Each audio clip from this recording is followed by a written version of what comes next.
Good afternoon. My name is Clint Nauman. I'm the CEO of Alexco Resource Corp.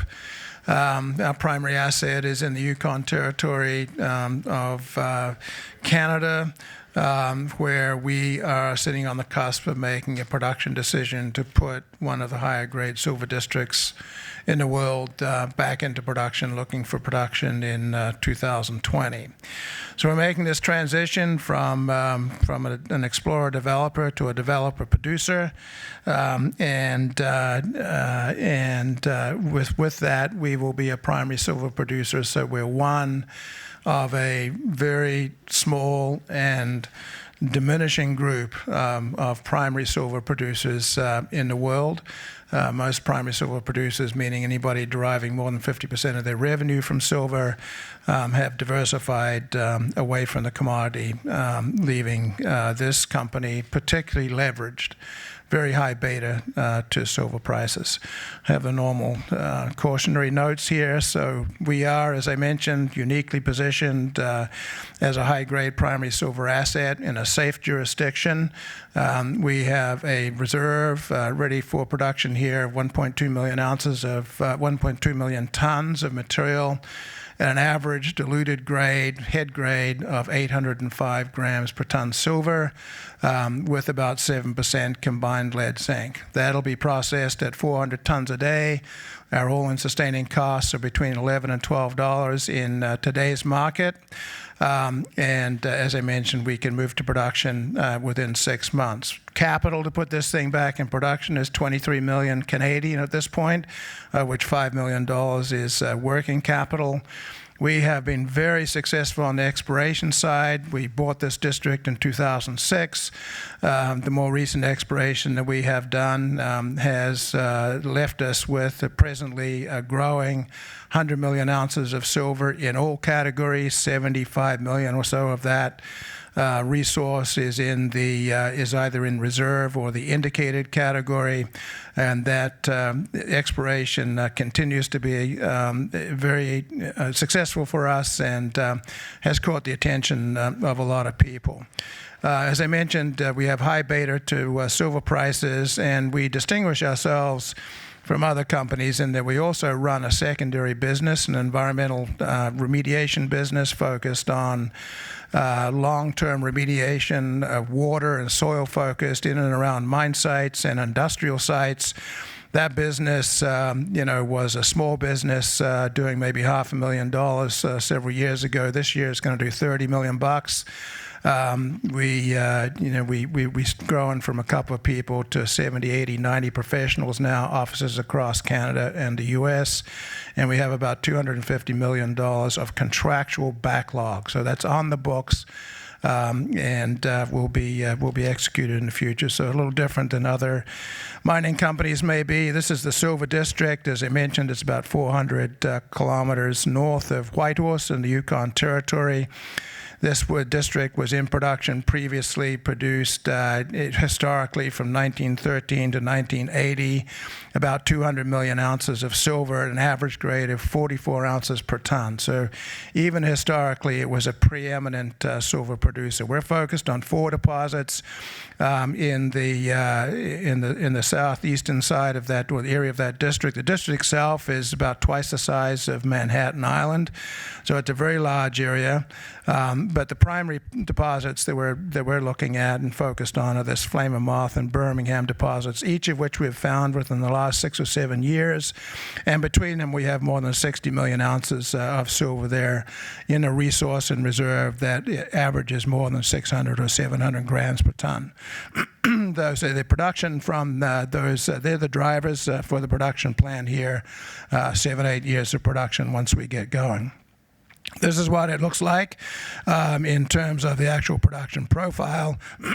Excuse me. So you see here 1.2 million tons, 805 grams per ton silver, about 7% combined lead zinc.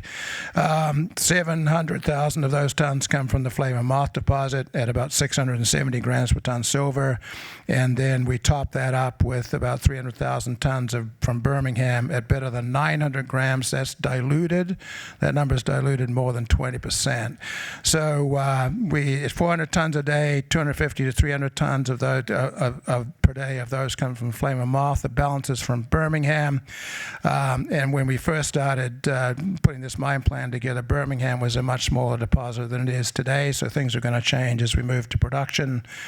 About 1,000 meters of underground development has already been done, and as I mentioned, $23 million of capital to get it in production. A couple of slides that just show what these things look like in schematic long section. This is the Flame and Moth deposit. It's located right beside the mill. These are underground deposits. This one is 4 to 7 meters thick. The feed grade here will be around 670 grams per ton, 15 million ounces of that deposit in the mine plan. Of the 30-odd million ounces that we've defined there, measured and indicated. And then the other deposit that's very important here is the Birmingham deposit. This was a smaller deposit when we put the mine plan together. It now has 40 million ounces in all categories, and the indicated resource here is more than 1 million tons at better than 900 grams per ton silver. So this is a very, very good discovery. Both of these things are blind discoveries. They don't come to the surface, and only a small portion of this deposit is actually in the mine plan. We're leaving behind here, as we understand it now, about 20 million ounces, which are not on that plan. In addition to that, we have been drilling in 2019 on a geological basis that would indicate to us that if we have this type of structure giving this type of grade and this type of deposit in this area, there's going to be some additional parts of this deposit that we haven't found yet. So we've been drilling some deep holes, and we've gotten some very, very impressive results from that. In terms of the processing and metallurgy, it's conventional flotation. We turn out a lead concentrate and a zinc concentrate. Thing to focus on is the lead concentrate, which has nearly 16,000 grams per ton silver. That is a premium product in the global market today.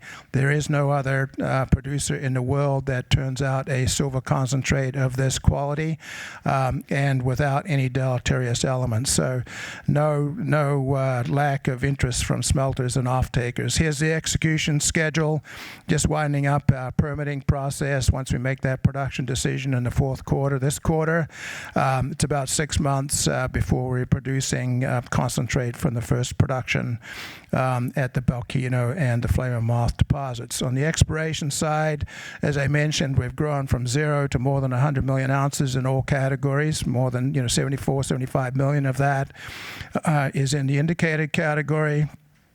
Discovery costs, inception to date, are 55 cents per ounce. Our discovery costs today are less than 40 cents an ounce, and our discovery rate, even inception to date, is 8 million ounces per year or more. So it's pretty difficult to convince me that we should be going anywhere else or looking for any other assets other than continuing to do exploration in this primary asset that we have. Here's the exploration results that we published recently from some of this work at the Birmingham deposit. You have truly a very significant discovery here, 200 meters plus below this deposit, where we've reported 8.1 meters true width of 1,400 grams per ton silver. That is a very significant discovery.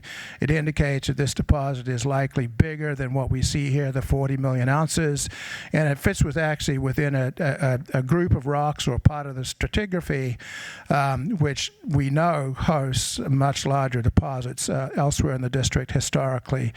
Our beta is best in class, primarily because we're as close as you come to a primary silver producer. More than 75% of our revenues will be driven by silver. So if you think the silver prices are going to go to $20 before they go to $10, Alexco is a good place to be. You're certainly going to see that beta in the market. About 100 million, 118 million out. We have about 12 million in the Treasury at the present time. We have a 15 million US indicative credit facility sitting on the sidelines, and we have numerous smelters and off-takers that are looking forward to taking our product. Thank you. I have 15 seconds.